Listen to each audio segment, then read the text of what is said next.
हाय, good morning. आपल्याला किती पण लोक काही पण बोलत असेल तरी आपण पुढं जायचं हे लक्षात ठेवा. कारण मला एक बाई म्हणली की तू आज कसे पण का व्हिडिओ बनवती, तू कशी पण असती, कशी पण कॅमेऱ्यासमोर येते. मी म्हणलं मला जसं आहे तसं मी रिअल दाखवण्याचा प्रयत्न करते. मला no makeup, no show off करूनच मला पुढं जायचं आहे.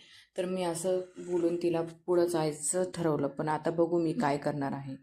नंतर मी चहा वगैरे घेतला आणि मला एवढी भूक लागली तर मी सॉस चपाती खाल्ली. आणि डुगू तर झोपली होती, मग डुगू पण परत उठली. नंतर दुपारच्या वेळेस तिला आंघोळ घालून परत झोपवलं. तर मग मला थोडासा चान्स गावला. म्हटलं मग त्या वेळात आपलं थोडंसं इम्पॉर्टंट काम आहे ते करून घ्यावं. मग व्हिडिओ थोडेसे एडिटिंग केलं. मी एक लॉंग व्हिडिओ अपलोड केला आहे, त्यासाठी मला खूप स्ट्रगल करावं लागलं.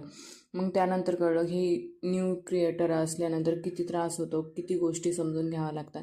नंतर ह्याच विचाराने माझं डोकं दुखत होतं. मग मी माझ्या नवऱ्याच्या कपमध्ये कॉफी करायचा विचार केला. असं कधी मी कोणाच्या यूज नाही करत वस्तू, पण माझ्या नवऱ्याची होती म्हणून मी घेतली. नंतर असं छान वाटलं, एवढं फील वाटलं. तो गिफ्ट मीच केला होता कप. छान वाटलं, अरे किती फिलिंग छान येते. मग संध्याकाळच्या वेळेस डुगूसोबत अशी मस्ती केली आणि तिचं एकच चाललं होतं मामा मामा दाखवणं. असंच मी व्हिडिओ संपत